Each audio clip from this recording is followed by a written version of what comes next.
लेकिन आज हम कहां से कहां चले गए। जो कहते हैं आर्य समाजी देवता नहीं मानता, देवी आदमी मानता है। कभी हमने जाना नहीं, लेकिन कहा आज पूरे हाल में दुनिया है, आज पूरे हाल दुनिया है। सच्चाई तज फंसी कपट के जाल में दुनिया है, आज पूरे हाल में दुनिया है। पाप के खाते अन्न को किया है दोषित मन को, पाप के खाते अन्न को किया है दोषित मन को। हजारों लोग हैं अंदर सजाया ऊपर तन को, हजारों लोग हैं अंदर सजाया ऊपर तन को। बगल में लिए है खंजर काटते इंसानों के, धन के लालच में ये सर मौत ही तो जीवन के फिलहाल में दुनिया है, आज बुरे हाल में। ऐसी बुद्धि और मन भी बनता है, जैसा खाए अन्न वैसा बने मन, जैसा पिए पानी वैसा बोले वाणी। पता चला खा के दूषित अन्न को किया है बुद्धि को नष्ट। लेकिन आज जिस समय भीष्म पितामह बाण शैया में पड़े हैं, बाणों से छिन्न शरीर है, पांडवों ने कहा चलो आज भीष्म पितामह कुछ राजनीतिक धर्म नीति की चर्चा की जाए। भीष्म पितामह बाण शैया में पड़े हैं, कौरव पांडव जाते हैं भीष्म पितामह के पास। पहले पहुंच गए पांडव, भीष्म पितामह देखते हैं, कहते आइए हम तुमको आज तो धर्म की नीति बताएं, क्योंकि मेरा शरीर छिन्न भिन्न हो गया है। तो द्रौपदी भी साथ में गई थी, द्रौपदी से नहीं रहा गया। द्रौपदी कहने लगी पितामह उस समय तुम्हारा ज्ञान, तुम्हारा ये बुद्धि कहां गई थी जिस समय दुशासन मेरे केस पकड़ के और सभा में ला रहा था। तब भीष्म पितामह कहते हैं बेटी तुम ठीक कह रही हो, उस समय में दुर्योधन का कुधान खाया था, इसलिए मेरी बुद्धि ठीक नहीं थी। आज वो बाणों के द्वारा मेरा दूषित रक्त जो अन्न खाया हुआ बना था, आज मेरी बुद्धि ठिकाने आ गई है। तो पराया धन दूषित अन्न खाने से बुद्धि भी विपरीत हो जाती है। तभी कह रहा आज मेरे देश को क्या होगा, सुनता ना कोई ऋषियों के उपदेश को क्या होगा।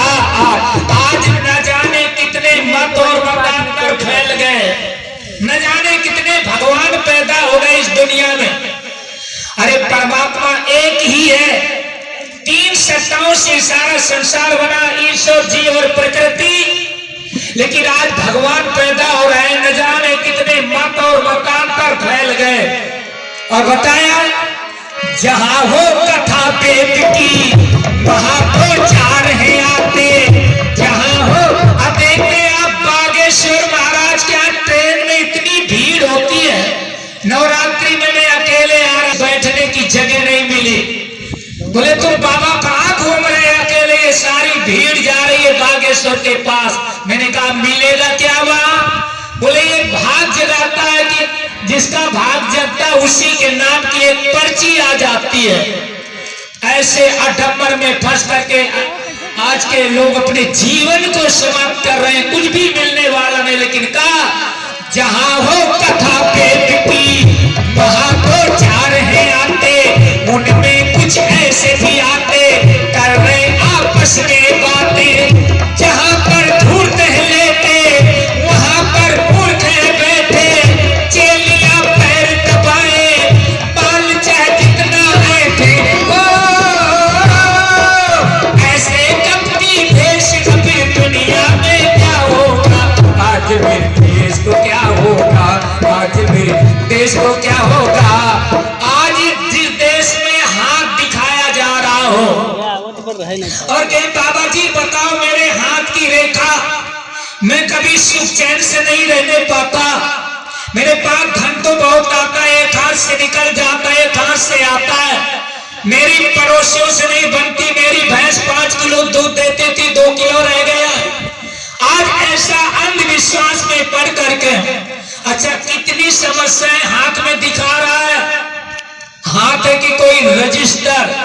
एक व्यक्ति आसाराम बापू के पास गया और कहने लगा मेरा लड़का मेरी बात नहीं सुनता, मेरा कहना नहीं मानता, बताओ स्वामी जी ये मेरा लड़का क्या बनेगा। तो आसाराम बापू ने कहा एक कमरे में शराब की बोतल रखवा दो, रमान का गुटखा रखवाया, हीरोइन के चित्र रखवाए और नोटों की गड्डी रखवा दी। फिर कहा उस लड़के से कमरे के अंदर जाओ, जो आपको अच्छा लगे वही ले लेना।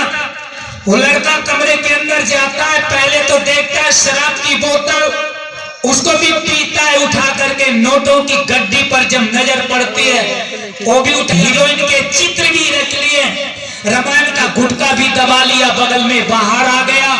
तब उस लड़के का बाप कहता है आसाराम बापू से, बताओ स्वामी जी मेरा लड़का क्या बनेगा।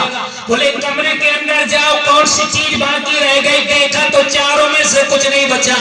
तब आसाराम बापू कहते तेरा लड़का, आसाराम बापू तो नहीं था, इसी तरह का एक पंडित था। तब कहता तेरा लड़का कुछ नहीं बनेगा, केवल आसाराम बापू बनेगा। मैंने उल्टी बात कही थी।